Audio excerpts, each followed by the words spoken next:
The city that was transforming America became a hellhole. By the late 1850s, 104 trains a day steamed everywhere, turning Chicago into a smoky and dangerous wasteland. You know, in New York City, they had to stop at 42nd Street. Vanderbilt, a powerhouse, has to build a train station there. And if he wants to take cars further south, he's got to pull them by mules down to Wall Street. But in Chicago, the train just kept roaring right into town, smoke blowing all over the place. They're killing 2 and 3 people a day there. It's like an Australian said, human life is secondary to making money in Chicago. So they run over a couple of people.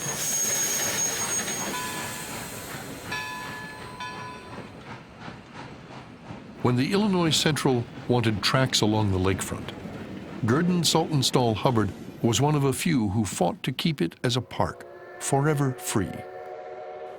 The railroad was forced to build a trestle. The lakeside remained bucolic, but the docking area by the railroad's Riverside Terminal became filled with industrial debris and bloated corpses of horses and cattle.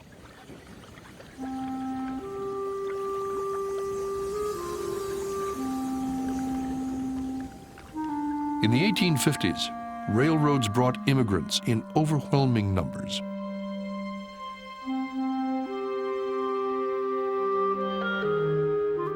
Many were Germans who arrived with industrial skills and money. They found jobs as butchers, furniture makers, and metal workers, and became, by 1870, the largest immigrant group. Despite the language barrier, Germans fit more easily into urban life than the impoverished Irish. When the canal was complete, the Irish built the railroads.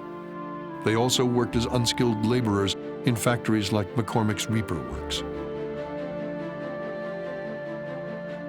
They spread out from Bridgeport, but always to slums along the south branch of the Stinking River, where the factories were. The Germans lived north of the river. When the Irish moved to the north side, the Germans moved farther north. A small number of black Americans settled near a vice district on the north side. The city refused to enforce the law to return fugitive slaves.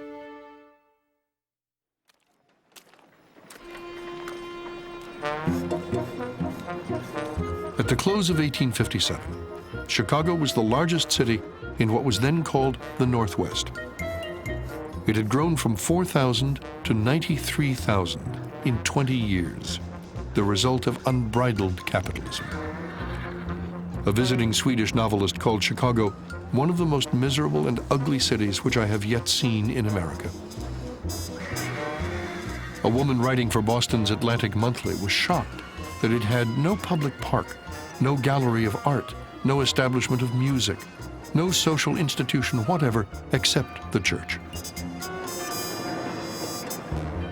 She noticed an appearance of extreme hurry on the streets, but the scarcity of women made them seem, she wrote, forlorn.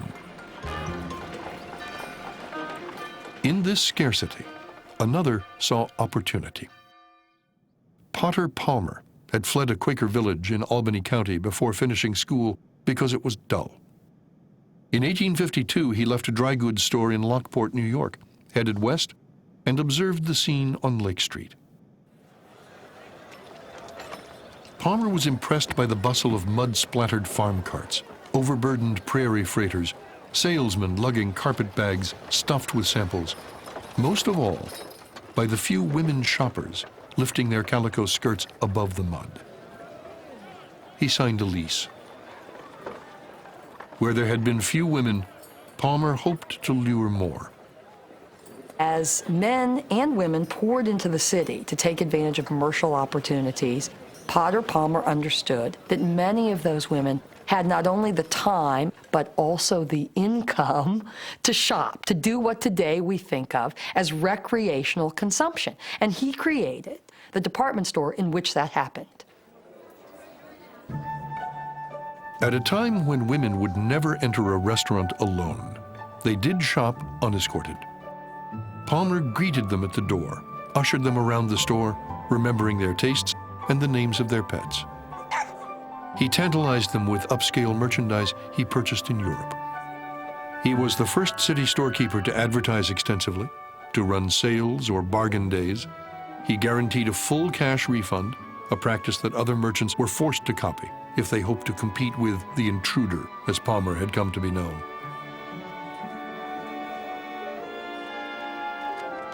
There was one problem. The store on Lake Street was 1 block from the river. 1 block from the river. You could catch the smell of the river. And women, when they shopped at his shop, would put handkerchiefs over their nose. By 1867, Palmer was Chicago's first merchant prince.